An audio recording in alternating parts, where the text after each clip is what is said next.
Hello बच्चों। आज हम करेंगे थीम थ्री वर्ल्ड हिस्ट्री का है। थीम थ्री है वर्ल्ड हिस्ट्री का, क्लास 11 का। An empire across the three continent. ठीक है, तो इसके बारे में पढ़ते हैं हम। देखो, ये है पूरा मैप और ये मैप अच्छे से आपको पता होना चाहिए। ठीक है, तो पहले मैं आपको बताता हूँ an empire across the three continent मतलब रोमन एम्पायर की बात चल रही है। इसमें रोमन एम्पायर जो था वो 3 कॉन्टिनेंट में था। एक अफ्रीका में था, एक एशिया में था, एक यूरोप में था। तो देखो, ये अफ्रीका वाला पार्ट हो गया, ये एशिया वाला पार्ट हो गया। ठीक है, ये पूरा यहाँ पे सीरिया हो गया। सीरिया देखो, एंड सीरिया हो गया, एंटीओचस टर्की का पार्ट हो गया ये सब। उसके बाद ये पूरा यूरोप का पार्ट हो गया। तो 3 कंटिनेंट में फैला है, इसलिए इसका नाम है an empire across the three continent. ठीक है, अब सुनो। इसमें हम लोग को पहले ये पढ़ना है, हम लोग को इसका पूरा मैप। इसके पहले मैं आपको बताता हूँ इसका एविडेंस, आर्कियोलॉजिकल एविडेंस, सोर्सेस क्या है। ठीक है, तो पहला हम लोग पढ़ेंगे सोर्सेस क्या है। पहला, तो पहला इसमें हम लोग को 3 सोर्सेस पढ़ना है। पहला सोर्सेस है टैक्स। ठीक है, दूसरा सोर्सेस है डॉक्यूमेंट, तीसरा सोर्सेस है मटेरियल रिमेन्स। ठीक है, टैक्स में हम लोग क्या पढ़ना है, जो भी जैसे textual source include historical of the period written by contemporaries. जो कंटेम्प्रेरीज लोग जो है वो जो टैक्स लिखे होंगे, कंटेम्प्रेरी मतलब उस टाइम के लोग जो भी टैक्स लिखे होंगे, वो टैक्स को क्या बोला गया है, अनाल। ठीक है, अनाल क्या होता है, अनाल मतलब होता है ईयर बाय ईयर। एक बुक को ईयर बाय ईयर मतलब एक टैक्स को ईयर बाय ईयर लिखना, उसको वो बुक को बोलते हैं अनाल बुक। ठीक है, तो देखो, इसको बोलते हैं अनाल बुक। ठीक है, एक ऐसा बुक जिसमें हर एक ईयर का डिस्क्रिप्शन दिया हो, किंग का हर एक ईयर का डिस्क्रिप्शन दिया हो, वैसे बुक को बोलते हैं अनाल बुक। तो वो जो कंटेम्प्रेरी हिस्टोरियन थे वो बुक लिखते थे, उसको बोलते थे अनाल। ठीक है, और उसके बाद फिर और टेक्स्ट में क्या आएगा, एक तो बुक्स आ जाएगा जो अनल बुक्स हो गया, दूसरा आ जाएगा लेटर्स, तीसरा आ जाएगा स्पीचेस। कोई लेटर लिखा होगा उस टाइम के पीरियड में, वो भी हम लोग को पढ़ना पड़ेगा। इसका सोर्सेज देखने के लिए, हिस्ट्री देखने के लिए, स्पीचेस जो भी कुछ बोला होगा उसका सरमन। सरमन मतलब जो भी कुछ बोला है वो, उसका फिर लॉ, कुछ लॉ होगा उस टाइम का, तो वो लॉ भी देखना पड़ेगा। ठीक है, उसकी सोसाइटी को समझने के लिए, उसकी इकोनॉमी को समझने के लिए, उसकी कल्चर को समझने के लिए। ठीक है, एक टेक्स्ट हो गया। दूसरा है डॉक्यूमेंट। डॉक्यूमेंट में क्या आएगा, डॉक्यूमेंट सोर्सेज में पपैरी बहुत इंपॉर्टेंट है। पपैरी और मेनली इंस्क्रिप्शन, इंस्क्रिप्शन और पपैरी। अब देखो, इंस्क्रिप्शन तो हम लोग को पता है, इंस्क्रिप्शन जो दीवार पे लिखा जाता है, मतलब स्टोन पे लिखा जाता है या पिलर पे लिखा जाता है, वो हो गया इंस्क्रिप्शन। ठीक है, वो ग्रीक और लैटिन लैंग्वेज में हम लोग को मिलेगा। और पेपैरी क्या होता है, एक प्लांट होता है, रीड लाइक प्लांट होता है। उसको हम लोग को प्रोसेस करके, उसको प्रोसेस करके एक टाइप ऑफ बुक बनाते हैं। जैसे एक पेज है ना, ये पेज ऐसे एक पेज बनाएंगे, उसके अंदर लिखा जाता है। ठीक है, तो वो पपैरी पाया गया है कहाँ पे, इजिप्ट में। तो इजिप्ट के नाइल रिवर के यहाँ पे बहुत सारा पपैरिस पाया गया है। और पपैरिस में क्या होता था, वो ऑफिशियल डॉक्यूमेंट है, कॉन्ट्रैक्ट है। जैसे दो प्राइवेट, जो प्राइवेट प्लेयर है वो आपस में कॉन्ट्रैक्ट कर रहे हैं ट्रेड के लिए, तो वैसे कॉन्ट्रैक्ट उसमें पाया गया है। उसमें अकाउंट, दोनों प्राइवेट प्लेयर का अकाउंट, नाम, एड्रेस सब पाया गया है। ठीक है, तो लेटर्स है उसमें, ऑफिशियल डॉक्यूमेंट, ये सब पेपैरिस के अंदर लिखा रहता था। तो ये सब से हम लोग को इनका ट्रेड के बारे में बहुत पता चलता है, सोसाइटी के बारे में पता चलता है। ठीक है, और जो लिखता था ना उसको क्या बोलते थे हम लोग, पेपैरोलॉजिस्ट। पेपैरोलॉजिस्ट बोलते थे, जो पेपैरी के अंदर लिखता था उसको बोलते थे पेपैरोलॉजिस्ट। तीसरा सोर्सेज क्या है, मटेरियल रिमेन। मटेरियल रिमेन मतलब जो भी मटेरियल रिमेन हम लोग को मिला है वो साइट में, वो सबको हम लोग देखेंगे मटेरियल रिमेन के तहत। ठीक है, तो ये 3 सोर्सेज से हम लोग को, 3 सोर्सेज से देखना है पूरा एम्परर को। अब आओ, अब इसमें हम लोग देखते हैं। अब देखो, ये एम्परर का हिस्ट्री, ज्योग्राफी देखो बहुत इंपॉर्टेंट है। ये पूरा जो लिखा है ना, ये पूरा ज्योग्राफी लिखा हुआ है। तो पहले इसको आप समझ लो पूरा अच्छे से, मैं पूरा एक्सप्लेन करता हूँ। देखो, ये है आपका स्पेन। ठीक है, पहले के स्पेन को क्या बोलते हैं, हिस्पेनिया बोलते थे पहले के स्पेन को। ठीक है, स्पेन का जो सदर्न रीजन है वो बहुत डेवलप्ड रीजन था, और नदर्न जो रीजन है वो डेवलप नहीं था। ठीक है, तो जो सदर्न रीजन है वो, उसका एक रीजन है जिसका नाम है बैक्टिका। और वहाँ पे एक रिवर है ग्वादल क्यूकोर, ग्वादल क्यूवीर।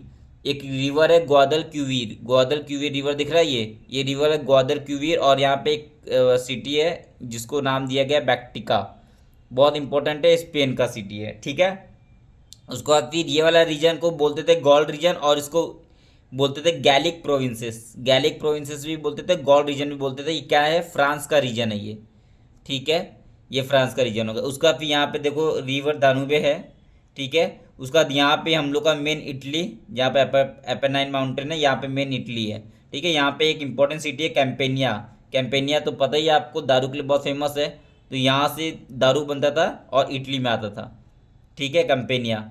उसके बाद फिर मतलब यहाँ से इटली बन के रोम में आता था, मेन सारा साम्राज्य जो एम्पायर रोम से चल रहा है ना, तो कैंपेनिया से बन के दारू रोम में आता था, ठीक है।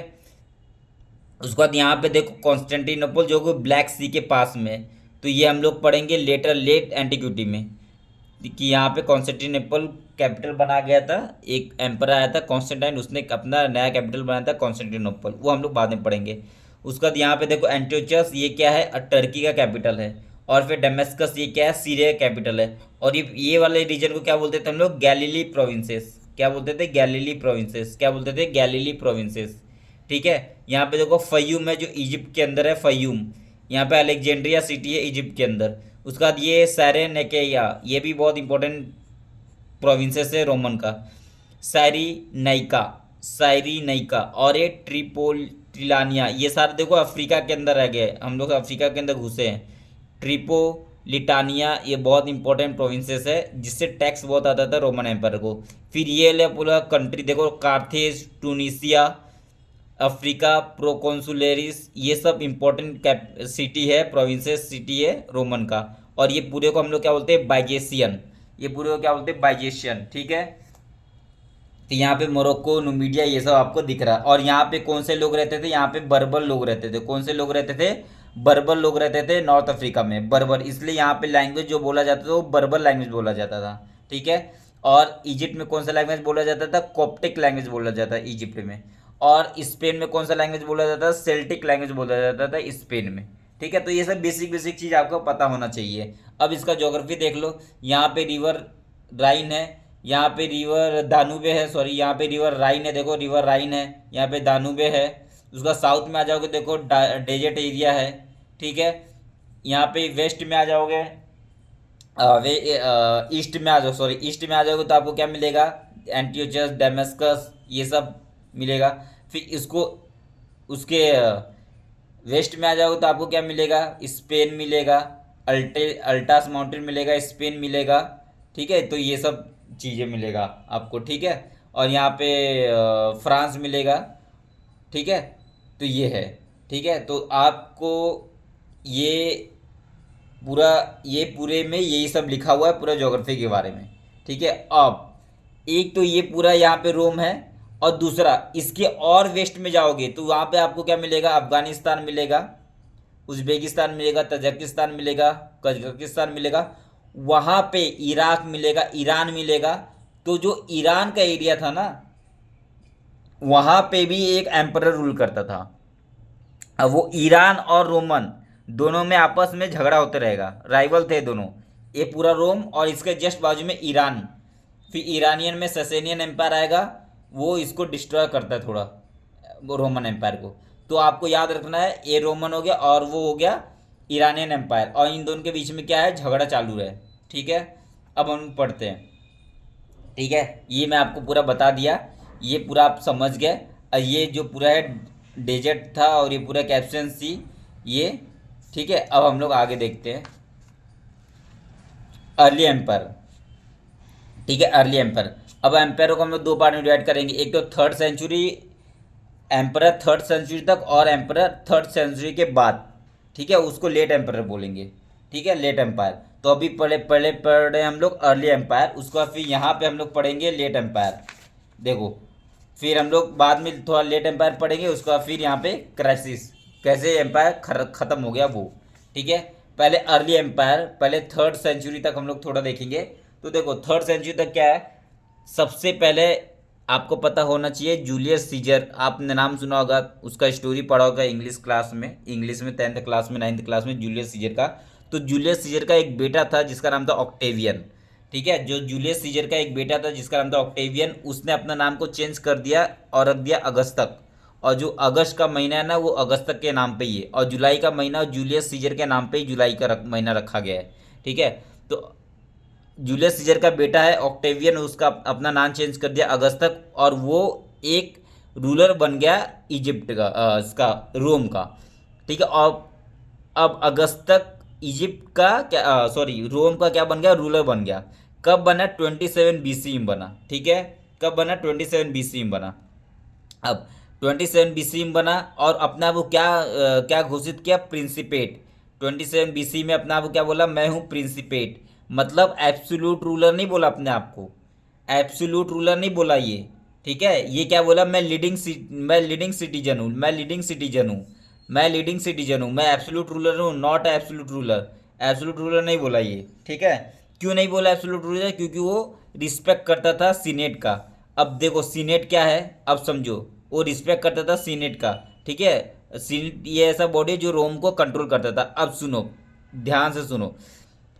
जैसे ही अगस्तक ने बोल दिया कि मैं रूलर हूँ रोम का, तो रोम उसके पहले क्या था, अगस्तक के पहले क्या था, तो अगस्तक के पहले रोम जो था रिपब्लिक था।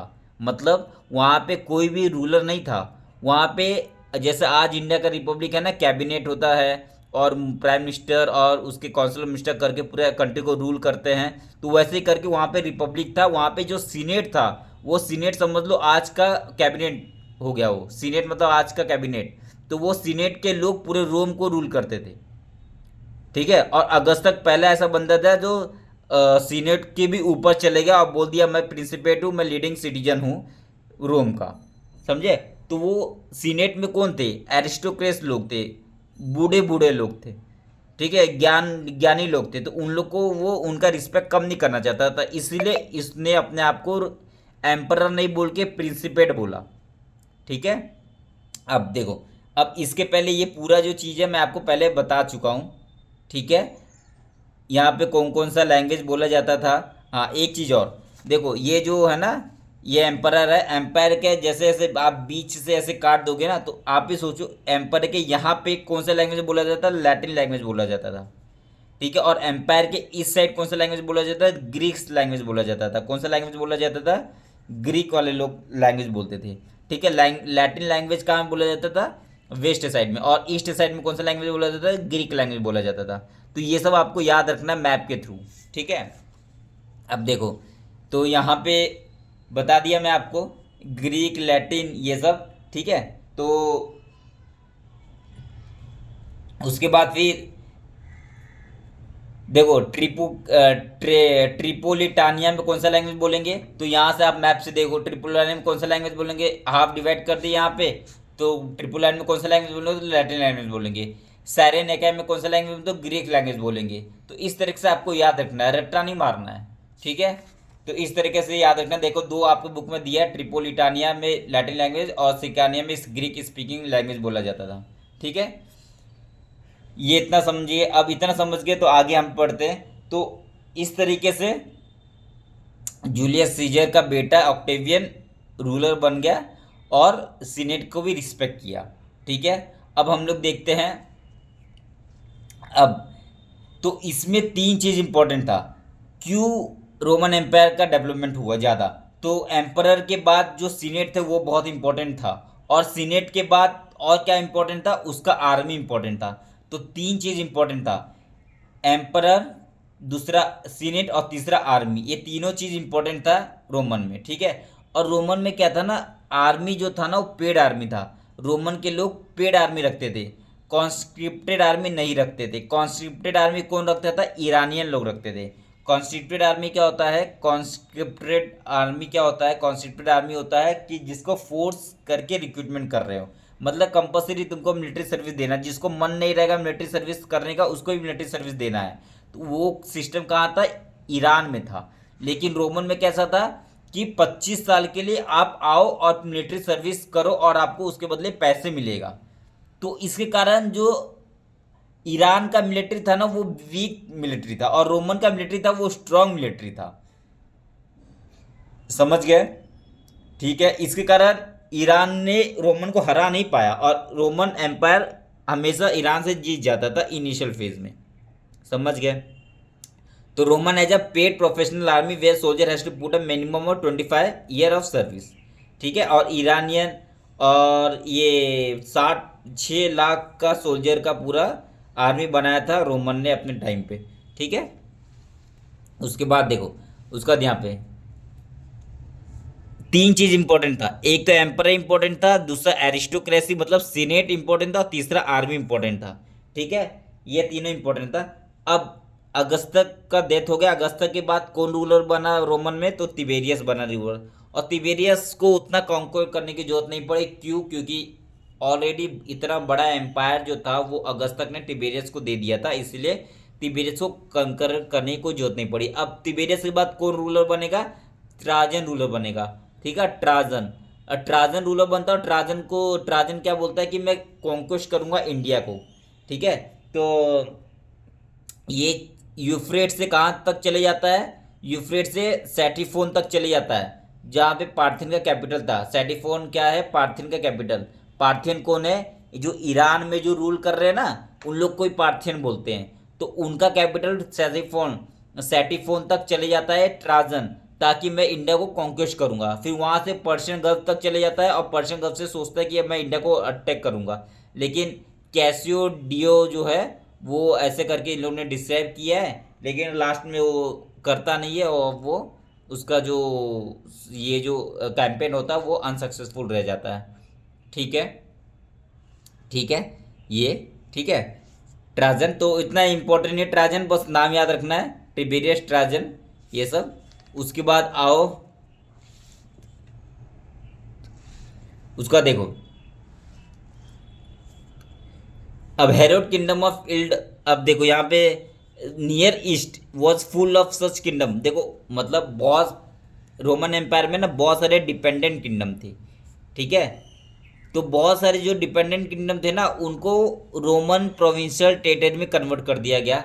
जैसे कि ईस्ट साइड में, ईस्ट साइड में कहाँ हो गया, देखो ये है रोमन एम्पायर, इसका ईस्ट साइड क्या हो गया, इसका ईस्ट साइड ये हो गया, ठीक है। ईस्ट साइड में बहुत सारे एम्पायर थे, जैसे इजिप्ट हो गया, सीरिया हो गया, टर्की हो गया, ये सब में बहुत सारे एम्पायर थे ईस्ट साइड में, ठीक है। तो ये सब क्या थे, डिपेंडेंट थे, जो कि रोमन के ऊपर डिपेंड कर रहे थे, रोमन्स के ऊपर डिपेंड कर रहे थे अपनी ज़िंदगी जीने का।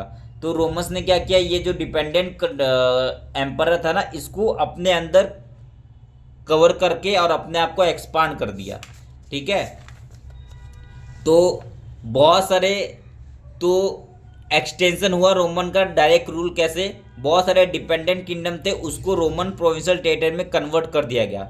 और ऐसे बहुत सारे टेरिटरी कहाँ थे, नियर ईस्ट एरिया में बहुत सारे किंगडम थे, ठीक है। और उसको पूरा रोम के अंदर ले आया गया, और रोम के अंदर उसको करके रूल करने लग गया। और इसलिए ही एक इम्पोर्टेंट है हेरोड किंगडम। हेरोड का एक किंगडम था जो 5.4 मिलियन डेनारिस, डेनारिस होता है सिल्वर कॉइन, ठीक है। तो इतना सिल्वर कॉइन प्रोड्यूस करता था हेरोड किंगडम। तो दो सोचो कितना रिच किंगडम था ये, और रोमन के अंदर आ जाएगा तो रोमन और रिच बनेगा। तो 5.4 मिलियन डेनारिस पर ईयर, जो कि equal to 1,25,000 kg of gold के इक्वल होता था। ये 5.4 million denarii equal to 1,25,000 kg gold के इक्वल इतना पैसा होता था, जो हेरोड किंगडम जनरेट करता था। और ये रोमन के अंदर आ जाएगा तो रोमन और फ्लोराइड हो जाएगा और पैसे वाला हो जाएगा, ठीक है। तो इस तरीके से ये तो एग्जाम्पल दिया है समझाने के लिए, ठीक है।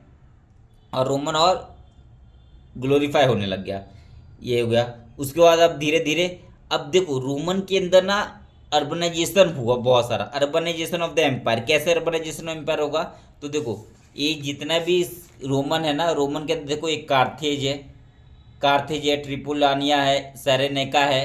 तो ये सब जो है ना, ये है, ये कार्थेज है, ट्रिपोलानिया, सेरेनेका है, ये सब क्या है, ये सब प्रोविंसेस है।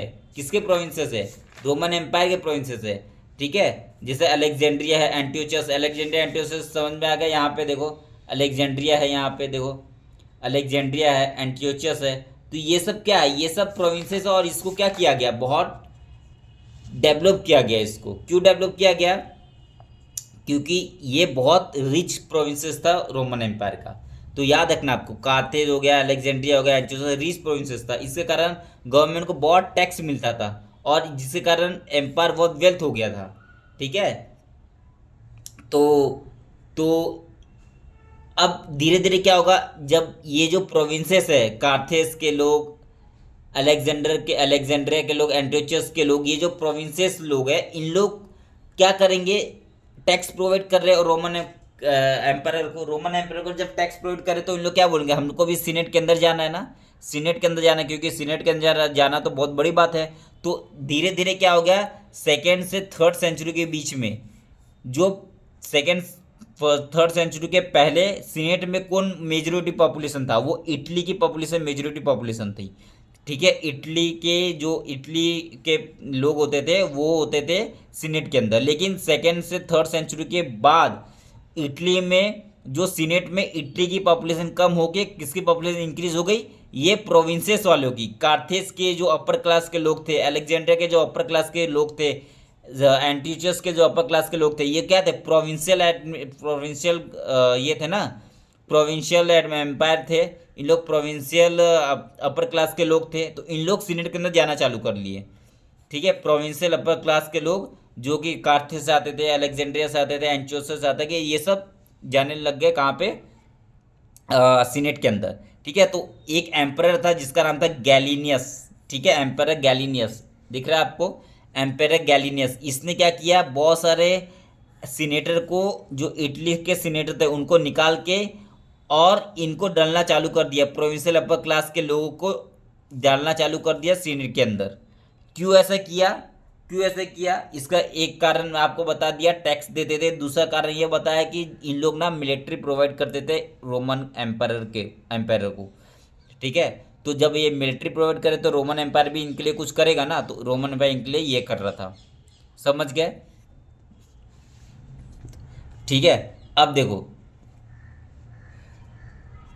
अब देखो यहाँ पे, To some of the first, second and third early century, the army administration were increased drawn from the provinces। देखो आर्मी और एडमिनिस्ट्रेशन कहाँ से ले रहे हैं, वो प्रोविंसेस से ले रहे हैं। अभी पता है ना, प्रोविंसेस कहाँ से, कार्थेज से ले रहे हैं, अलेक्जेंड्रिया से ले रहे हैं, एंटियोचस से ले रहे हैं, और भी जगह से ले रहे हैं, ट्रिपोलिटानिया से ले रहे हैं, साइरेनिका से ले रहे हैं। ये सब प्रोविंसेस से वो आर्मी के अंदर भर्ती कर रहे हैं, एडमिनिस्ट्रेशन के अंदर भर्ती कर रहे हैं। ठीक है, उसके बाद फिर ये ट्रेन जब ऐसे होगा तो प्रोविंसेस से लोग इंक्रीज को करेंगे, तो इटली में क्या होगा, इटली में डिक्लाइन हो जाएगा ना, तो इटली में जो लोग सीनेट में थे इटली से, वो डिक्लाइन होने लग गए एम्पायर में। ठीक है, और जिस कारण नया न्यू इलाइट और वेल्थियर और most urbanise part of Mediterranean such as Spain, Africa, east, ये सब ज़्यादा ग्रो होने लग गया। ठीक है, और city in the Roman sense was urbanise centre, और रोमन का सिटी तो अर्बनाइज सेंटर बन गया, जिसके अंदर मैजिस्ट्रेट होते थे, सिटी काउंसिल। अब देखो मैजिस्ट्रेट कौन होते हैं, देखो यहाँ पे लिखा हुआ है, मैजिस्ट्रेट कौन, they the elected officer, the king of Rome was the highest executive magistrate, और king of Roman highest executive magistrate होता था, और ये इलेक्टेड ऑफिसर होते थे मैजिस्ट्रेट। और सिटी काउंसिल कौन कौन होते थे, लोकल जो एरिस्टोक्रेसी लोग होते थे ना, अमीर अमीर लोग होते थे, उन लोग सिटी काउंसिल होते थे। ठीक है, तो ये सब रोम के अंदर ये सब आया, जुरिडिक्शन आया, और रोमन एम्पायर को कंट्रोल करने लग गए इन लोग। समझे, ये है पूरा कहानी। उसके बाद फिर रोम के अंदर पब्लिक बाथ भी बनाया गया, ताकि रोमन का अर्बन लाइफ को और दिखाया गया अच्छे से। ठीक है, तो इस तरीके एम्फी थिएटर भी बनाया गया, ये बहुत इंपॉर्टेंट है, एम्फी थिएटर बनाया गया रोमन के कंटेनमेंट टाउन ऑफ विंडोनिसा में। ठीक है, और तो इस तरीके से रोमन एम्पायर को थोड़ा सा फ्लोरिश किया गया। अब आगे देखते हैं थर्ड सेंचुरी क्राइसिस।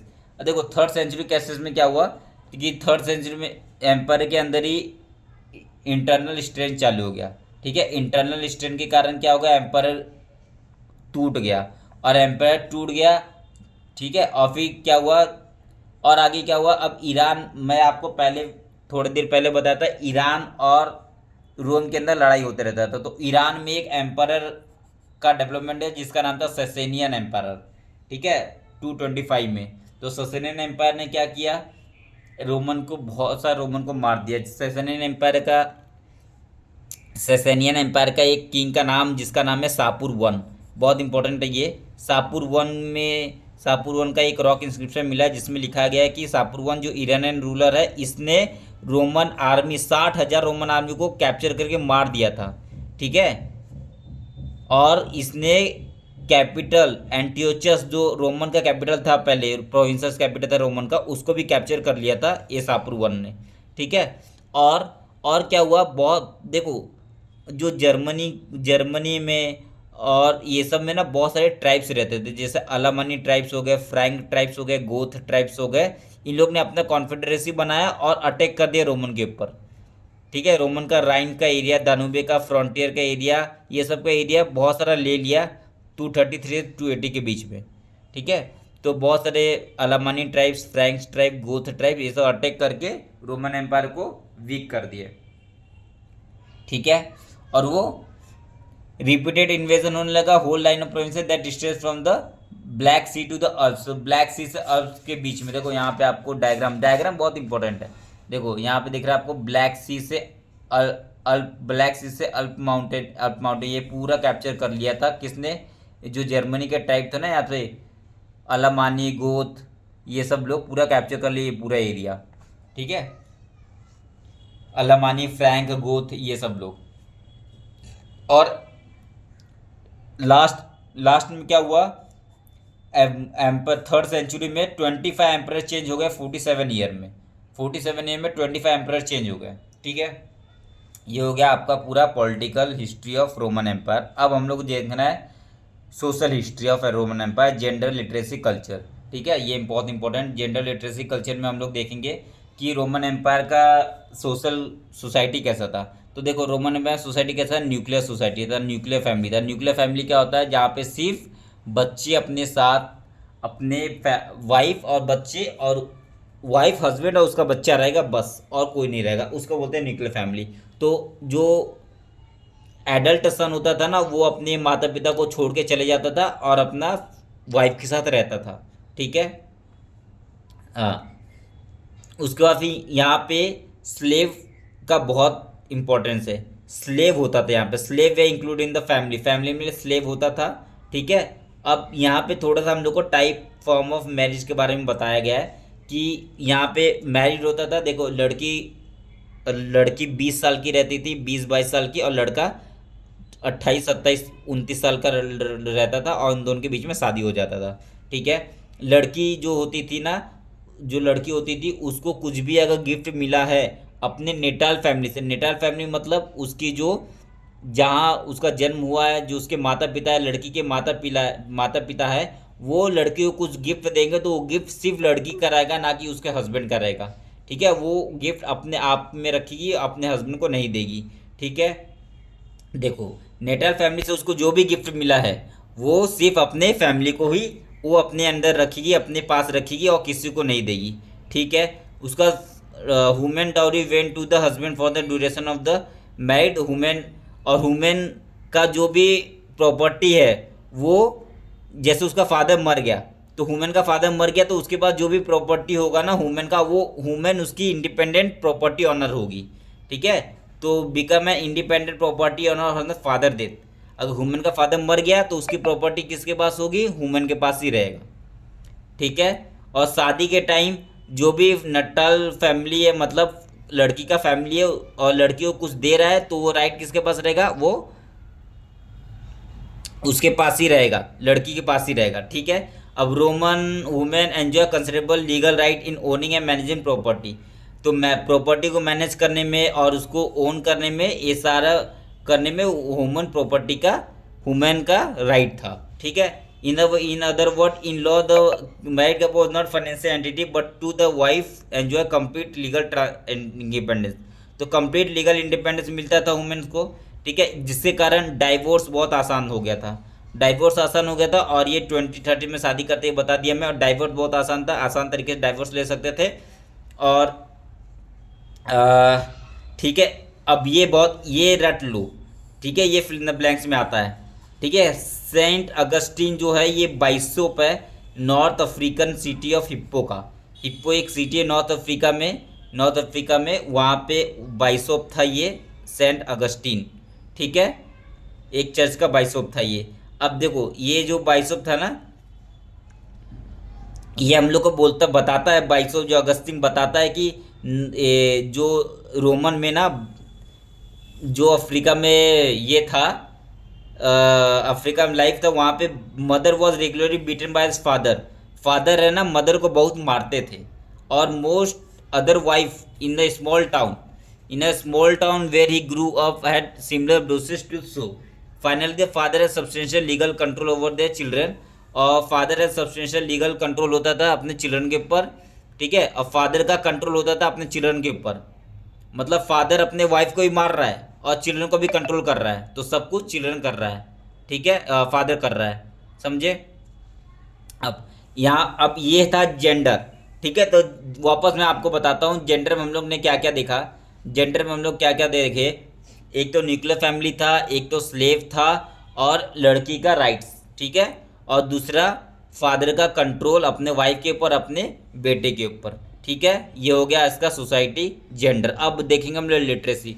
लिटरेसी तो लिटरेसी बहुत कम था रोमन में, मतलब सॉरी, लिटरेसी था रोमन में, क्यों कैसे था वो देखते हैं। एक पोम्पई सिटी है जो कि वॉल्केनिक इरप्शन के कारण बर्बाद हो गया था 79 सी में। तो वहाँ पे हम लोग को बहुत सारा एडवर्टाइजमेंट मिलता है और ग्राफिटी मिलता है। ग्राफिटी मतलब है राइटिंग, ठीक है, लिखा हुआ चीज़ मिलता है बहुत सारा। इसका मतलब वहाँ पे के लोग पढ़े लिखे थे इसलिए तो लिखते थे। ठीक है, उसके बाद फिर इजिप्ट ने बहुत ज़्यादा हम लोग को पेपायरी मिला। अभी मैं आपको पेपायरी के बारे में बताया, बहुत सारे पेपायरी मिला है। वो उसके अंदर प्रोफेशनल स्क्राइबर थे, स्क्राइबर मतलब लिखने वाला लोग, तो बहुत सारे लिखते थे, तो इसलिए मतलब उनको लिखने उखने आता था। ठीक है, ये सब। ठीक है, उसका फिर मैं आपको बता दिया, ये भी बताया था आपको इजिप्ट में कौन सा लैंग्वेज यूज़ होता था, कॉप्टिक लैंग्वेज यूज़ होता था। फिर बर्बर लैंग्वेज यूज होता था नॉर्थ अफ्रीका में, पुनिक लैंग्वेज नॉर्थ अफ्रीका में यूज होता था। फिर सेल्टिक लैंग्वेज यूज होता था स्पेन में और नॉर्थ वेस्ट में। ठीक है, ये सब आपको बता दिया। अरेमिक लैंग्वेज यूज होता था नियर ईस्ट में। तो ये सब मैं आपको बता दिया, ये सब कल्चर के अंदर आएगा। ठीक है, अब आओ इकोनॉमिक एक्सपांसन। ठीक है, अब इकोनॉमिक एक्सपांसन हम पढ़ेंगे, इकोनॉमिक एक्सपांसन, कंट्रोलिंग ये और लेट एंटीक्विटी, फिर आपका चैप्टर खत्म। अब देखो इकोनॉमिक एक्सपांसन क्या है। इकोनॉमिक एक्सपांसन में हम लोग देखेंगे कि कैसे इकोनॉमिक एक्सपांसन हुआ रोमन एम्पायर में। तो एम्पायर में तो यहाँ पे हम लोग को देखना है, देखो यहाँ पे आपको एक वर्ड याद रखना है, ठीक है। इकोनॉमिक एक्सपांसन में आपको एक चीज़ याद रखना है, यहाँ पे हार्बर था, यहाँ पे माइंस था, यहाँ पे क्वारी था, यहाँ पे ब्रिकयार्ड था, और यहाँ पे ओलिव ऑयल फैक्ट्री था। और ब्रिकयार्ड था, क्वारिंग था, माइंस था, हार्बर था यहाँ पे। ठीक है, तो एम्पायर है, इकोनॉमिक इंफ्रास्ट्रक्चर तो होगा। तो इकोनॉमिक इंफ्रास्ट्रक्चर किसका किसका होगा, हार्बर का इकोनॉमिक इंफ्रास्ट्रक्चर होगा। हार्बर मतलब समझते हो ना, हार्बर जहाँ पे सी पी पाता है रखता है। माइन था, क्वारी था, बिकयार्ड था, ऑलिव ऑयल फैक्ट्री था, यहाँ पे बहुत कुछ था। ठीक है, और इसके अंदर आपको याद रखना है एम्फोरे। एम्फोरे तो रट लेना है। देखो हर चीज़ एक एक चीज़ नहीं रख सकते आप, हर एक चीज़ नहीं रख सकते, कुछ कुछ वर्ड याद रखो। ठीक है, जैसे इकोनॉमिक एक्सपांसन आएगा तो आपको कम से कम 6 वर्ड याद रखना है और पूरा आंसर लिखना है। फॉर एग्जाम्पल इसमें ये सब याद रखोगे, हार्बर, माइंस, क्वारी, बिकयार्ड और ऑलिव ऑयल फैक्ट्री याद रखोगे। और दूसरा वर्ड क्या याद रखोगे, ये एम्फोरे। एम्फोरे क्या है, एम्फोरे एक पोट्री है, जैसे यहाँ पे देखो पोट्री दिख रहा है, ये सब एम्फोरे पोट्री है। ये एम्फोरे पोट्री देखा, यहाँ पे एक हैंडल, दो हैंडल से ऐसे हैंडल पकड़ के, हैंडल से पकड़ के लाते थे वहाँ पे वाइन्स। तो एम्फोरे में क्या लाते थे लोग, वाइन्स लाते थे, वाइन्स। ठीक है, और ऑलिव ऑयल बहुत इंपॉर्टेंट, जो स्पेन से लाते थे, तो स्पेन से ऑलिव ऑयल लाते थे। ठीक है, स्पेन से ऑलिव ऑयल लाते थे, कहाँ पे लाते थे, एक पॉट होता था, जिस कंटेनर होता था, और उसका नाम था, स्पेशल नाम था ड्रेसल 20, स्पेशल नाम था उसका ड्रेसल 20। ठीक है, वहाँ ड्रेसल 20 क्या है, ये इस टाइप का स्पेशल पॉट है, वहाँ पे वहाँ उसके अंदर क्या लाते थे, वो स्पेनिश ऑलिव ऑयल लाते थे। ऑलिव ऑयल मतलब जैतून का तेल होता है हिंदी में। ठीक है, तो स्पेनिश ऑलिव ऑयल लाते थे और वो इस रूम में उसको यूज़ करते थे वो। ठीक है, तो आपको इसमें क्या याद रखना है, एक तो harbour, mines, Kwaring, ब्रिकयार्ड, olive factory था, दूसरा एम्फोरे जो कि वाइन लाते थे, और तीसरा स्पेनिश ऑयल लाते थे, कौन से किसमें, ड्रेसल 20 कंटेनर में लाते थे। ठीक है, ठीक है, अब देखो, अब यहाँ पे मैं आपको बताता हूँ ये उसका देखो, अब स्पेन स्पेन में ऑलिव ऑयल ला रहे हैं, स्पेन से ऑलिव ऑयल ला रहे हैं, लेकिन अब स्पेन के लोग सिर्फ ऑलिव ऑयल थोड़ी उगाएंगे, स्पेन के लोग सिर्फ ऑलिव ऑयल थोड़ी बनाएंगे। तो इस पहले तो स्पेन के लोग ऑलिव ऑयल बना रहे थे, अब धीरे धीरे क्या होगा, स्पेन के लोग ऑलिव ऑयल तो बनाएंगे और नॉर्थ अफ्रीका के लोग भी इस ऑलिव ऑयल बनाना चालू कर देंगे। ठीक है, तो अब देखो यहाँ से देखो, पहले स्पेन वाला ऑलिव ऑयल बना रहा है, अब नॉर्थ अफ्रीका के लोग भी इस ऑलिव ऑयल बना रहे हैं, इजिप्ट के लोग भी बनाएंगे और यहाँ के सीरिया टर्की के लोग भी बनाएंगे। तो इसका जो प्रोमिनेंस है वो ख़त्म हो गया और यहाँ से ऑलिव ऑयल मंगाने लग गए रोमन के लोग। समझ गए? तो यही लिखा है यहाँ पे। तो यहाँ पहले स्पेनिश ऑलिव ऑयल कहाँ बन रहा था, स्पेन में, अब धीरे धीरे वही कहाँ फैल गया, हम लोग को अफ्रीका में पड़ गया, नॉर्थ अफ्रीका में फैल गया, फिर धीरे धीरे सीरिया में फैल गया, टर्की में फैल गया, पैलेस्टीन में फैल गया, टर्की में फैल गया और वहाँ से ऑलिव ऑयल और वाइन्स मंगाना चालू कर दिए। समझे? तो आपको 3-4 पॉइंट याद हो गया। इकोनॉमी में एक्सपांसन आएगा तो 4 पॉइंट याद हो गया फिलहाल। अभी और हम लोग पॉइंट देखेंगे। 4 पॉइंट तो याद हो गया। क्या क्या याद हो गया?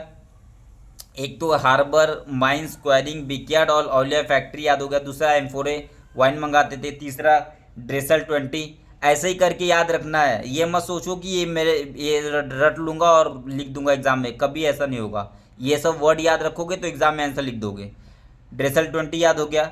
ठीक है, उसके बाद फिर यहाँ पे आपको ये याद हो गया कि सिर्फ स्पेन में नहीं और भी नॉर्थ अफ्रीका कंट्री में और भी अलग अलग, जैसे इजिप्ट हो गया, टर्की हो गया, सीरिया हो गया, यहाँ पे भी स्पेनिश ये सॉरी ऑलिव ऑयल बनाने लग गया और रोमन के लोग वहाँ पे लाने लग गए। ठीक है, उसके बाद फिर देखो, उसका फिर एम्पायर, जो एम्पायर था बहुत बड़ा एम्पायर था। तो जैसे कैंपेनिया इन इटली, इटली में कैंपेनिया शहर है, इटली में एक कैंपेनिया शहर है, बहुत फ्लोराइज्ड हुआ। फिर फयूम सिटी हुआ, इजिप्ट में फ्लोराइज्ड हुआ। ये सब मैं आपको बता चुका हूँ मैप में। फिर बाइजेसियम याद आया, बाइजेसियम कहाँ बताया था? फयूम सिटी इन इजिप्ट, जिसको गैलीली भी बोलते हैं। सब बताया हूँ, फिर से बता दे रहा हूँ। देखो ये इजिप्ट का, ये पूरा गैलीली प्रोविंसेस है। फयूम देखो इजिप्ट में है। देखो कारनेज तुनिशिया, इसको बोलते हैं बाइजेसियन एरिया बोलते हैं ये सबको। तो ये सब क्या है, फ्लोराइज्ड एरिया है रोमन एम्पायर का। ठीक है, तो फयूम इन इजिप्ट, कैंपेनिया इन इटली और बाइजेसियम तुनिशिया के एरिया को बाइजेसियम बोलते हैं। फिर गॉल, सदर्न गॉल, जिसको बोलते हैं गैलिया प्रोविंसेस। देखो यहाँ पे गैलिया प्रोविंसेस, गॉल वाला, ये गैलिया प्रोविंसेस। कम से कम गॉल याद नहीं रहा तो गैलिस प्रोविंसेस याद रखना, कुछ तो याद रखना। ठीक है, ये सब क्या था, ये सब डेवलप्ड सिटी था स्पेन का। ठीक है, फिर अब देखो यहाँ रोमन के लोग ना वाइन मंगाते थे, कहाँ से? कैंपेनिया से, क्योंकि कैंपेनिया का वाइन बहुत फेमस होता था। और सिसली से, बाइजेसियम से क्या मंगाते थे? ये देखो बाइजेसियम है, ये बाइजेसियम होगा। ये देखो सिसली, यहाँ बाइजेसियम सिसली से क्या मंगाते थे? वीट मंगाते थे रोम पे। यहाँ से क्या, गेहूं मंगाते थे रोम पे। ठीक है, वीट मंगाते थे रोम पे, कहाँ से? सिसली और बाइजेसियम से। उसका गैलीली प्रोविंसेस तो बहुत फेमस था और बहुत कल्टिवेटेड एरिया था, ऐसा हम लोग को जोसेफ बताते। ठीक है, और स्पेनिश ऑलिव ऑयल मंगाते थे कहाँ से? रिवर ग्वादिकोल इन सदर्न स्पेन से। अब भी आपको बता दिया मैंने। ठीक है, उसके बाद रोमन एम्पायर में ना ट्रांसह्यूमेंस बहुत होता था। ट्रांसह्यूमेंस क्या होता है? ट्रांसह्यूमेंस ये होता है कि ये जो आदिवासी लोग रहते हैं ना, उन लोग क्या करते थे, विंटर के साइड, विंटर जब आता था ना तो पहाड़ से उतर के नीचे आ जाते थे, और जो समर आता था तो फिर से अपना सारा सिस्टम को, सारा अपना जो भी उनका घर वर है उसको तोड़ ताड़ के फिर ऊपर जाके पहाड़ों में बना देते थे। तो समर के टाइम पहाड़ में रहते थे और विंटर के टाइम वापस नीचे आ जाते थे। ठीक है, इस तरीके से इन लोग अपना जीते थे। ठीक है, तो बहुत सारा ट्रांसह्यूमन हम लोग को देखने को मिला है। कहाँ पे? न्यूमीडिया में, जो अल्जीरिया है ना आज का मॉडर्न अल्जीरिया, वहाँ पे न्यूमीडिया के गाँव में हम लोग को ट्रांसह्यूमन देखने को मिला है। ठीक है, ये pastoral and semi nomadic community थी। पास्टोरल सेमी नोमैडिक कम्युनिटी थी। ठीक है, और इनका जो घर होता था जिसको बोला गया है मैपिलिया, मापालिया, मापालिया याद रखना है इसको, मापालिया। इसका घर को क्या बोला गया है? मापालिया। ठीक है, ये मापालियन का घर होता था। ये ऊपर चले जाते थे और फिर नीचे आ जाते थे। ठीक है, ठंडा आएगा तो नीचे आ गए, गर्मी आएगा तो पहाड़ पे चले गए मापालिया लोग। ठीक है, और भी जैसे कम्युनिटी है, जैसे स्पेन में, एक नॉर्थ स्पेन तो उतना डेवलप नहीं था, वहाँ के लोग सेल्टिक लैंग्वेज बोलते थे, ये सब याद रखना है। ठीक है, वहाँ के लोग सेल्टिक लैंग्वेज बोलते थे और उन लोग हिल टॉप में रहते थे जिसका नाम था कैस्टेला। ठीक है, इनका विलेज का नाम क्या क्या है, कैस्टेला। और जो नुमीडिया में रह रहे उनका विलेज का नाम क्या है, मपालिया। तो ये सब याद रखना है। ठीक है, हाँ, तो ये आपका पांचवा पॉइंट होगा इकोनॉमिक एक्सपांसन में 5 पॉइंट हो गया आपका। ठीक है, ये पांचवा पॉइंट हो गया। अब छठवा पॉइंट देखो क्या है। स्पेन के लोग हैं ना, रोम के लोग हैं ना, उन लोग diversified application of water power around the Mediterranean. देखो पावर, वाटर तो बहुत था, तो वाटर का कुछ तो यूज़ करेंगे, तो डाइवर्सिफाइड यूज़ करते थे वाटर का। जैसे वाटर पावर्ड मिलिंग टेक्नोलॉजी बनाते थे लोग, water powered milling technology and use of hydraulic milling technique. तो हाइड्रोलिक माइनिंग टेक्निक मतलब माइनिंग करना है तो वो हाइड्रोलिक, जैसे आज हाइड्रोलिक आता है ना, हाइड्रोलिक तरीके से उसको जैसे दर्र करते और वो निकल जाता है, माइन होते रहता है, तो उस तरीके का माइनिंग करते थे। हाइड्रोलिक मतलब वाटर से चलता था वो माइनिंग टेक्नोलॉजी, तो उस तरीके का टेक्नोलॉजी यूज़ करते थे ये। Water power mining technology, water से जो चल रहा है और वो माइनिंग कर रहे हैं, माइनिंग टेक्नोलॉजी, उस तरीके का टेक्नोलॉजी यूज़ करते थे ये। ठीक है, किसमें, इन the Spanish gold and silver mine, Spanish में गोल्ड निकालने के लिए, सिल्वर निकालने के लिए, ये सब के निकालने के लिए ये सब का यूज़ करते थे। क्या, वाटर माइनिंग टेक्नोलॉजी और हाइड्रोलिक माइनिंग टेक्नोलॉजी यूज़ करते थे in the Spanish gold and silver mine में। And gigantic industrial scale on those whose mine they work in the first and second century. ठीक है, तो so the existence of well organize commercial banking network, वहाँ पे well organize commercial था और banking network well organise था वहाँ पे। ठीक है, wide space use of money और indication of how much we tend to underestimate the sophistication. वहाँ पे पूरा लेबर का और ये स्लेवरी का पूरा कोड बनाया गया था और बैंक नेटवर्क था, कमर्शलाइजेशन बहुत हो रहा था। इस तरीके से रोमन इकोनॉमी बहुत ज़्यादा फ्लोराइज था उस टाइम। समझ गए। अब हम कंट्रोलिंग द वर्कर्स। अब देखो कंट्रोलिंग द वर्कर्स में क्या है, आपका 2 टॉपिक और बचा है, बस हो गया, 2 टॉपिक और बचा है, चैप्टर ख़त्म। ठीक है, कंट्रोलिंग द वर्कर में क्या है, वर्कर जो थे, स्लेव थे, उनको कंट्रोल कैसे कर रहे हैं वो है। ठीक है, अब देखो इनको कंट्रोल कैसे करेंगे, तो इसमें कंट्रोल कैसे करेंगे, तो देखो इसमें हम लोग को 2 हिस्टोरियन है, एक हिस्टोरियन तैतीकस, ठीक है, एक ये बताते हैं कि इनको कंट्रोल कैसे किया जाता था, और दूसरा कौन है, कॉमूला, कॉमू, देखो ये एक है कॉमू मेला दिख रहा है, कॉमू मेला, ये हिस्टोरियन है। तो 2 हिस्टोरियन है, और तीसरा है प्लानी द एल्डर। 3 हिस्टोरियन है, ये हम लोग को बताते हैं यहाँ पे कंट्रोल कैसे हो रहा था स्लेव का। समझ गए। तो तीनों हिस्टोरियन को आपको कोट करके आना है, एग्जाम में कभी भी आंसर लिखना है तो तैतीकस को भी कोट करना है, कॉमूला को भी कोट करना, और प्लानी द एल्डर को भी कोट करना है। देखो तैतीकस क्या बोलते हैं कि एक जो स्लेव था ना, वो अपने मास्टर को मार दिया। सिटी परफेक्ट था, लूसियस पेनाडियस सेंटकुंडस बहुत murder by one of his slave, उसका स्लेव ने अपने मास्टर को मार दिया। बहुत बड़ी बात हो गई, इसलिए स्लेव को कंट्रोल करना पड़ा। ठीक है, तो ये बस इतना याद रखो, बाकी ये सब इतना याद रखने को जरूरत नहीं है। ठीक है, तो तैतीसस अपने बुक में लिखते हैं ये कि लूसियस पेनेडियस सेकुंडस को मार दिया अपने स्लेव ने। तो देखो कैसे इन लोग ये करते थे, तो देखो बोला जाता है रोम में अगस्त के टाइम रोम में 3 मिलियन स्लेव रहते थे। टोटल 7.5 मिलियन पॉपुलेशन में 3 मिलियन पॉपुलेशन कौन थे, स्लेव थे अगस्त के टाइम। ठीक है, रोम में। अब देखो, अब if the Roman upper classes were often, जो स्लेव होता ना, स्लेव का जो ट्रीटमेंट होता था बहुत ब्रूटल होता था, बहुत ख़राब होता था। तो जो रोमन के अपर क्लास लोग थे ना, उन लोग तो स्लेव को बहुत ज़्यादा बेकार तरीके से ट्रीट करते थे। लेकिन ऑर्डिनरी जो पीपल है ना, वो स्लेव को कभी कभी कंपेशन दिखाते थे, मतलब दया दिखाते थे उनके ऊपर। ठीक है, जैसे एक नीरो का इंसिडेंट तो आपको पता होगा, जो नीरो जो एक किंग था रोमन एम्पायर का, नीरो एक किंग था रोमन एम्पायर का, उसने तो जैसे ये नीरो है ना, नीरो ने बहुत सारे स्लेव को ऐसे मरवा दिया था, लाखों स्लेव को ऐसे मरवा दिया था नेरो। और ये बहुत ही बेकार किंग किंग था रोमन एम्पायर का। कभी नेरो के ऊपर कभी आप गूगल सर्च करना या यूट्यूब में पढ़ना, तो बहुत बेकार किंग था ये रोमन एम्पायर का। ठीक है, बहुत सारे स्लेव को इसने मरवा दिया था। ठीक है, अब देखो, अब यहाँ पे देखो, हम्म तो ये हो गया।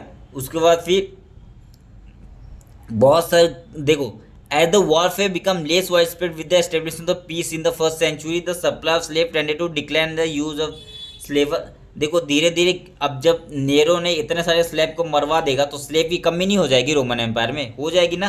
तो स्लेव की कमी हो गई, अब स्लेव की कमी हो गई तो स्लेव को और इंक्रीज करना है। तो स्लेव को इंक्रीज करने के लिए क्या किया गया, स्लेव ब्रीडिंग। ये वर्ड याद रखना, स्लेव ब्रीडिंग, स्लेव का ब्रीडिंग करवाया गया। ठीक है, फिजिकल मतलब सेक्सुअल रिलेशनशिप बनाया गया और दो स्लेव के बीच में और ज़्यादा स्लेव पैदा हो, इस तरीके से रोमन में चला चीज़ें। ठीक है, और cheaper substitute such as wage labour. अब स्लेव ब्रीडिंग के अलावा और क्या, वेज लेबर का कंसेप्ट आया। ठीक है, which were more easily dispensable. Wage labour मतलब आप काम करो और आपको उतना पैसा मिल जाएगा। ठीक है, in fact the free labour was extensively use on public work at Roman precisely because an extensive use of slave labour would have been too expensive.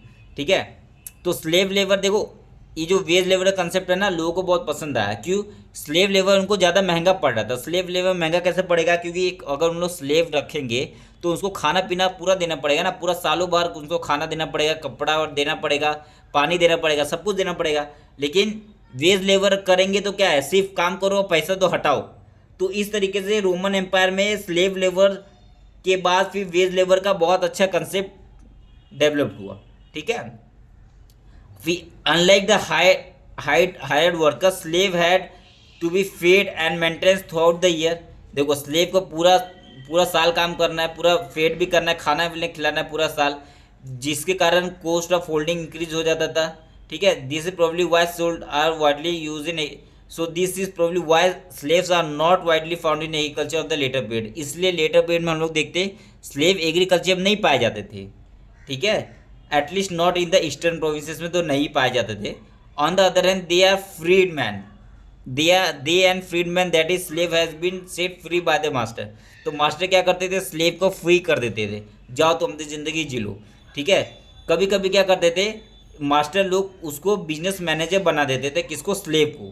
ठीक है, where obviously they were not required an large number, master often give the slave और free man capital to run the business. तो कभी कभी master उसको पैसा देते थे और बोलते थे तुम बिजनेस रन करो। ठीक है, ऑन देयर बिहाफ और even business of their own, या तुम मेरे बिहाफ पे बिजनेस रन करो या खुद का बिजनेस रन करो। ठीक है, तो स्लेव की थोड़ी थोड़ी कंडीशन देखो सही हो रही है अभी फिलहाल।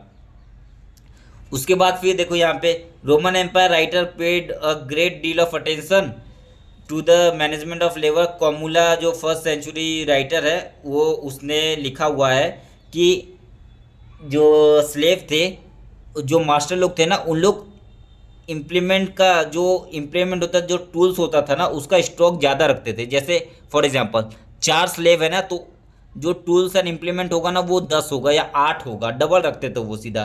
क्यों डबल, ट्वाइस रखते थे।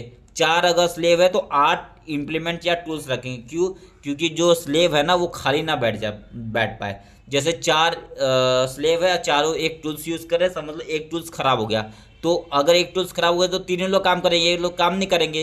तो वो जानबूझ के एक्स्ट्रा टूल्स क्या रखते थे, क्योंकि एक टूल्स ला के वो चौथे वाले जिसका खराब हो गया टूल्स उसको दे दो, ताकि स्लेव काम करते रहे। ठीक है, सो रखते थे ताकि प्रोडक्शन कंटिन्यूस होता रहे, प्रोडक्शन। ठीक है, फॉर लॉस, लेबर का लॉस ना हो, स्लेव लेबर का ये उनका कोई प्रॉब्लम ना हो इसके कारण। ठीक है, मतलब there was a general presumption among employees that without supervision no work would be ever done। ठीक है, मतलब सुपरविजन बहुत था वहाँ पे स्लेव का। ठीक है, इसलिए सुपरविजन तो हो रहा था स्लेव का, और इसलिए कॉमनर बताते हैं कि उसमें 10 स्क्वाड ऑफ 10 लेबर का एक 10 स्लेव का एक ग्रुप बना देते थे, 10 स्लेव का एक ग्रुप बना देते थे, मतलब मैनेजमेंट ऑफ लेबर आ गया था। ठीक है, मैनेजमेंट ऑफ लेबर आ गया था उस टाइम। ठीक है, मैनेजमेंट ऑफ लेबर आ गया था, 10-10 लेबर बना के और उनका मैनेजमेंट करते थे।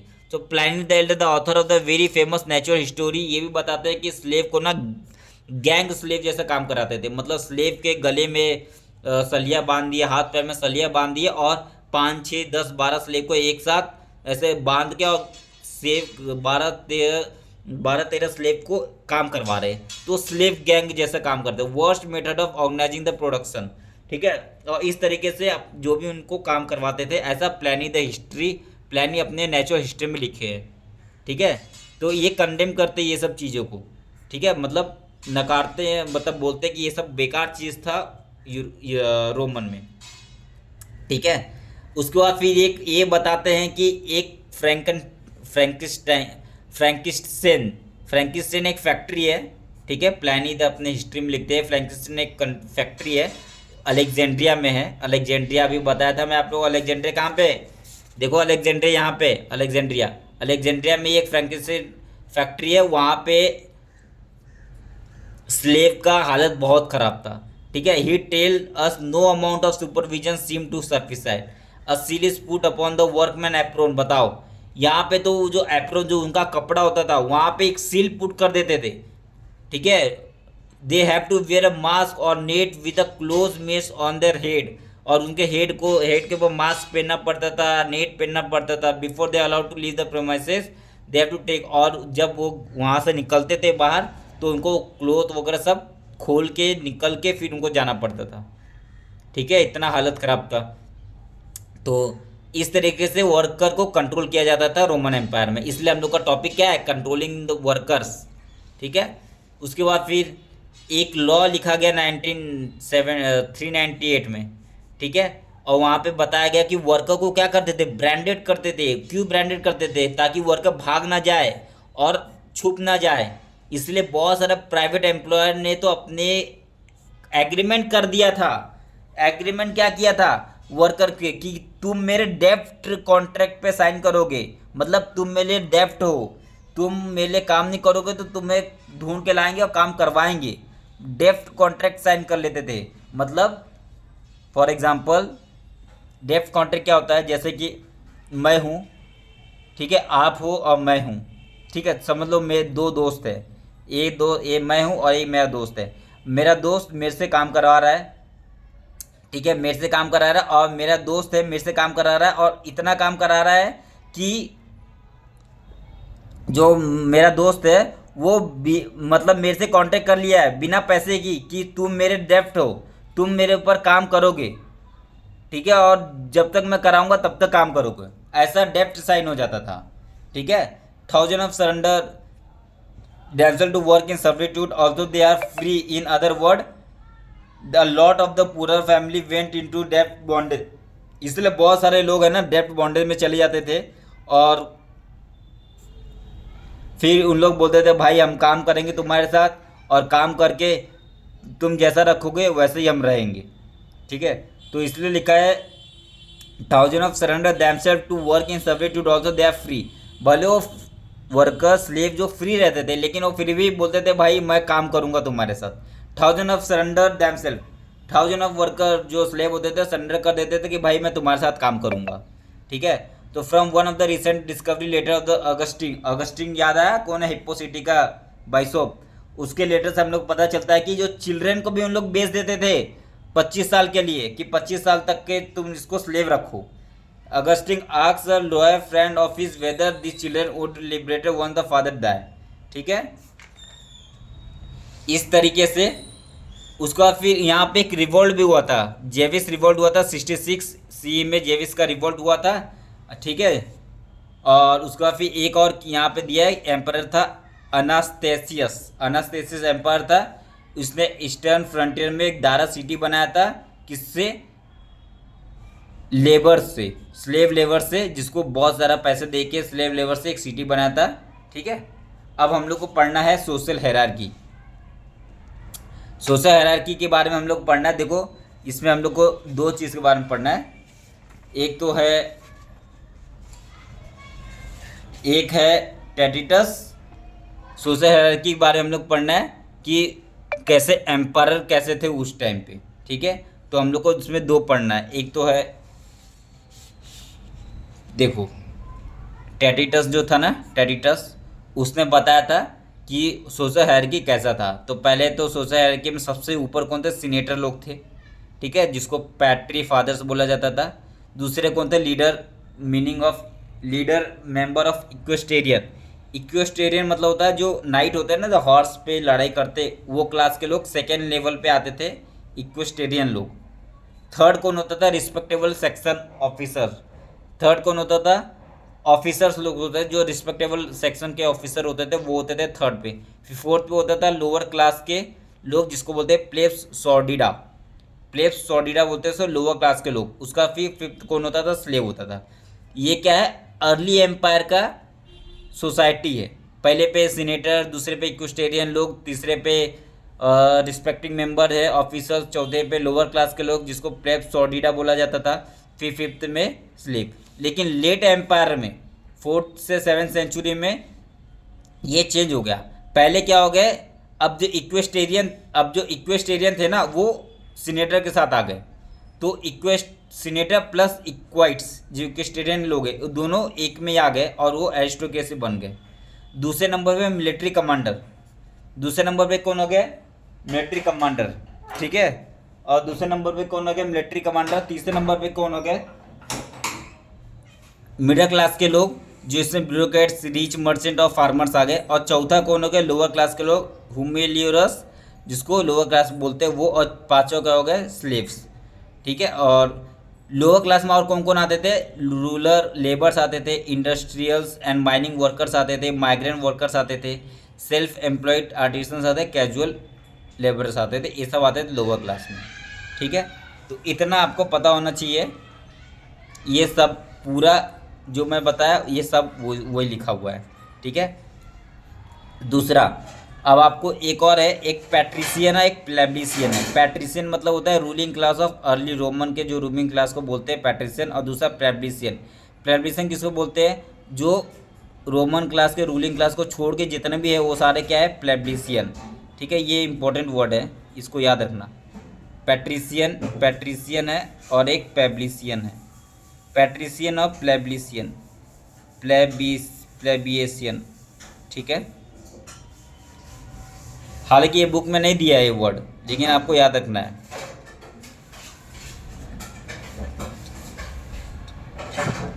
हाँ, उसका फिर एक और हिस्टोरियन जिसका नाम है ओलिम्फिडोरस। ओलिम्फिडोरस बताते हैं जो एरिस्टोक्रेसी लोग जो है ना, वो सिटी ऑफ रोम से कितना एनुअल इनकम ड्रॉ करते थे? 4000 LBS of gold from the state, not counting the produce, ठीक है। और फिर आगे जाके जब थर्ड सेंचुरी स्पेनिश का सिल्वर माइन जब एग्जॉस्ट हो गया, तो government ran out of sufficient stock of the metal to support a stable coinage in silver. तो कॉन्स्टेंटाइन ने एक नया मॉनेटरी सिस्टम फाउंड किया गोल्ड में, ठीक है। ये इंपॉर्टेंट है। जब सिल्वर का, स्पेनिश का सिल्वर ऑयल ख़त्म हो गया, तो स्पेनिश का सिल्वर ऑयल जब ख़त्म हो गया, तब यहाँ पे कॉन्स्टेंटाइन ने अपना गोल्ड वाला सिस्टम लाया था, ठीक है। ये बहुत इंपॉर्टेंट है। उसके बाद फिर बस हो गया।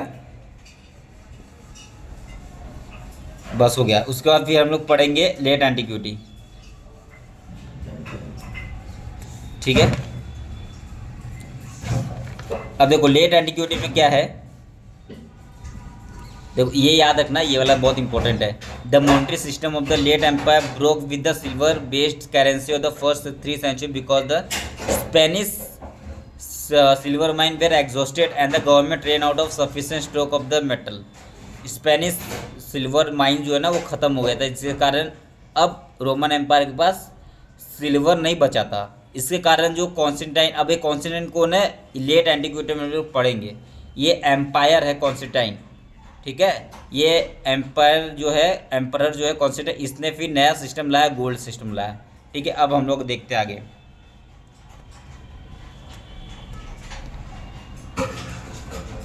लेट एंटीक्विटी, तो लेट एंटीक्विटी में जो एम्परर कॉन्सिस्टेंट, ठीक है, इसके बारे में हम लोग पढ़ेंगे। पहले पहले आपको मैं बताता हूँ। उसके बाद क्या हुआ, एक एम्परर था जिसका नाम था डायक्लोसियन, ठीक है। डायक्लोसियन बहुत इंपॉर्टेंट है, ठीक है, डायक्लोसियन इंपॉर्टेंट है। ये क्या था डायक्लोसियन, इसको क्या बोलते हैं, टेट्राची रूल लाया था इसने अपने टाइम में, टेट्राची रूल लाया था अपने टाइम में, ठीक है। डायक्लोसियन ने क्या किया था, अपने एम्पायर को, फ्रंटियर को और प्रोविंशियल बाउंड्री को सब रिऑर्गेनाइज किया था, सेपरेट मिलिट्री फंक्शन को सिविल फंक्शन से सेपरेट कर दिया था, ठीक है। सिविल फंक्शन अलग है, मिलिट्री फंक्शन अलग है। फिर ग्रांट किया, granting the greater autonomy to the military commander जो ड्यूस होते थे तो उसको ऑटोनॉमी प्रोवाइड किया। तो बहुत अच्छा काम किया था डायक्लोसियन ने, जिसको टेट्रार्ची बोलते थे। उसके बाद देखो, उसके बाद फिर कॉन्स्टेंटाइन आया एम्परर। ये जो है कॉन्स्टेंटाइन का फिगर है, ये कॉन्स्टेंटाइन एम्परर, इसने दो चीज़ लाया अपने एम्परर। डायक्लोसियन के बाद आया कॉन्स्टेंटाइन, इसने दो चीज़ लाया। पहला क्या लाया इसने, गोल्ड, जिसका नाम था सॉलिडस, जो 4.5 ग्राम ऑफ प्योर गोल्ड का बना होता था सॉलिडस, ठीक है। तो नया डोमिनेशन आया गोल्ड। क्यों लाया गोल्ड, अभी आपको बता दिया मैं। यहाँ पे स्पेनिश सिल्वर माइन जो खत्म हो गया था, इसलिए उसने गोल्ड लाया था। कॉन्स्टेंटाइन ने सिस्टम गोल्ड को इंट्रोड्यूस किया था, समझ गए, इसलिए ये इंपॉर्टेंट है। उसके बाद फिर इसने एक तो गोल्ड लाया सॉलिडस वाला, ठीक है, और सॉलिडस को बहुत लार्ज अमाउंट में इसको मिंट किया, बनाया और उसको सर्कुलेट किया अपने एम्पायर में। दूसरा, इसने बोला कि मैंने अपना जो सेकंड कैपिटल बनाऊंगा, और उस सेकंड कैपिटल कहाँ बनाया, कॉन्स्टेंटिनोपल में बनाया, जो कि टर्की में, इस्तांबुल में। और यही एम्पायर को क्या बोला गया, बाइजेंटियन एम्पायर, ठीक है। तो वेस्ट एम्पायर को क्या बोल दिया गया, वेस्ट रोमन एम्पायर को क्या बोल दिया गया, बाइजेंटियन एम्पायर बोल दिया गया। फॉर एग्जांपल ये देखो,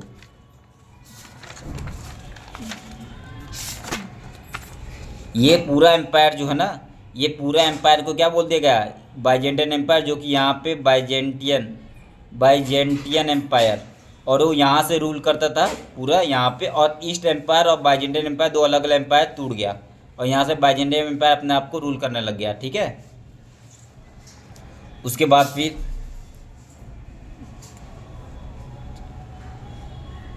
और ये जो कॉन्स्टेंटिनोपल है, लॉन्ग डिस्टेंस ट्रेड किया ईस्ट के साथ, और अपने कंट्री को फ्लोराइज किया था। जैसे इसने मॉनिटरिंग सिस्टम को स्ट्रॉन्ग किया था, मॉनिटरिंग स्टेबिलिटी को स्ट्रॉन्ग किया था, एक्सपांड किया था पॉपुलेशन को, and stimulate the economic growth and archaeological records, ठीक है।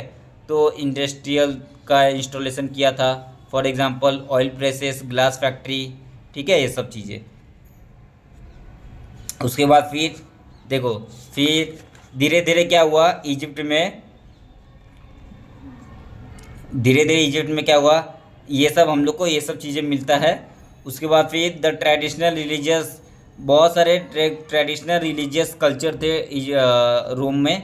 तो बहुत सारे देखो, रोम के लोग किसको पूजा करते थे, जुपिटर गॉड को, जूनो को, मिनेर्वा को, मार्स को। ग्रीक के लोग किसको पूजा करते थे, ज्यूस को, एथेन को, अपोलो को, पोसाइडन को पूजा करते थे। तो बहुत अलग अलग टाइप के गॉड थे रोम में, ठीक है। तो अदर और जुडाइज्म भी फॉलो होता था। लेकिन ये जो कॉन्स्टेंटिनोपल है ना, इसने बोला कि मैं क्रिश्चियन में चेंज हो जाऊंगा, कन्वर्ट हो जाऊंगा। तो क्रिश्चियनाइजेशन फैला रोम में, ठीक है, 4th और 5th सेंचुरी में। क्यों, क्योंकि इसका जो किंग है वो खुद ही क्रिश्चियन में कन्वर्ट हो रहा है, इसीलिए। और जिसके कारण क्रिश्चियन बिशप थे ना, उसने तो पूरा एक बैटल कर दिया कि सबको क्रिश्चियन कन्वर्ट करो, ठीक है। और इसको बहुत कंडेम किया गया, क्रिश्चियन लैटी से भी ज़्यादा इसको कंडेम किया गया। क्रिश्चियन लैटी क्या होता है, नॉर्मल क्रिश्चियन पब्लिक, उससे ज़्यादा कंडेम किया गया क्रिश्चियन बिशप को, ठीक है। तो ये है। उसके बाद फिर क्या हुआ, धीरे धीरे रोमन एम्पायर का डिसइंटीग्रेशन चालू हो गया 540 आते आते। अब देखो, मैं आपको बताया था जर्मनी में बहुत सारे ग्रुप थे, जैसे कि वेंडल्स, लोम्बार्ड्स, गोथ्स, ये सब जो थे, ये सब रोमन एम्पायर को अटैक करने लग गए, और अटैक करके रोमन को ख़त्म कर दिए। जैसे कि स्पेन में कौन आके बसने लग गया, विथिगोस लोग, ठीक है, डिस्ट्रॉय। फिर विथिगोस को कौन डिस्ट्रॉय किया, अरब्स लोग इसने डिस्ट्रॉय किए। वैसे ही गॉल कंट्री में कौन आके बस गया, फ्रैंक लोग, ठीक है। गॉल कहाँ पे है आपको बताया मैप में, गॉल पे कौन आ गया, फ्रैंक लोग। स्पेन में कौन आ गया, विथिगोस लोग। वैसे ही इटली में कौन आ गया, इटली में लोम्बार्ड से भी पहले कौन आया था, तो लोम्बार्ड से पहले आया था ऑस्ट्रोगोस जो है ना, वो लोम्बार्ड से पहले आया था ये। फिर ऑस्ट्रोगोस को हरा दिया किसने, लोम्बार्ड्स लोग ने। फिर वो लोम्बार्ड्स लोग आ गए इटली में, समझ गए। और धीरे धीरे ये जो रोमन एम्पायर है वो ख़त्म हो गया। फिर देखो जस्टिनियन एक किंग बना, ठीक है, कहाँ पे, ईस्ट रोमन एम्पायर में, ठीक है, सॉरी वेस्ट रोमन एम्पायर में। बाइजेंटियन को ईस्ट रोमन एम्पायर बोलते हैं और ईस्ट साइड वाला ईस्ट रोमन एम्पायर। बाइजेंटियन जो है ईस्ट रोमन एम्पायर है और वेस्ट रोमन एम्पायर, तो वेस्ट रोमन एम्पायर का जो था जस्टिनियन एक किंग था, ठीक है। So in the east way the empire remain united the reign of this water, अच्छा ईस्ट में ये, तो ईस्ट में way the empire remain united, तो ईस्टर्न साइड में जो है एम्पायर तो यूनाइटेड रहा, और वहाँ पे एक जस्टिनियन जो था, बाइजेंटियन एम्पायर का एक रूलर था जस्टिनियन, ठीक है, उसने फिर से कैप्चर अफ्रीका को कैप्चर किया और वंडल से, और फिर इटली को कैप्चर किया ऑस्ट्रोगोस से, लेकिन फिर वही ऑस्ट्रोगोस ने लोम्बार्ड से फिर इटली को ले लिया। उसका फिर ससानियन जो था, ससानियन जो इटली में रूल करते थे, उन लोग ने इजिप्ट को, ये सबको पूरे को सबको कैप्चर कर लिया और बाइजेंटाइन एम्पायर को पूरा ख़त्म ही कर दिया, ठीक है। उसका बाइजेंटाइन एम्पायर बर्बाद हो गया। उसका फिर धीरे धीरे अब अरब का डेवलपमेंट कैसे होगा, क्या होगा, ये सब हम लोग नेक्स्ट चैप्टर में पढ़ेंगे, जो कि नेक्स्ट चैप्टर में हम पढ़ेंगे सेंट्रल इस्लामिक लैंड। ये चैप्टर को हम लोग पूरा अच्छे से पढ़ेंगे नेक्स्ट लेक्चर में। Okay, thank you.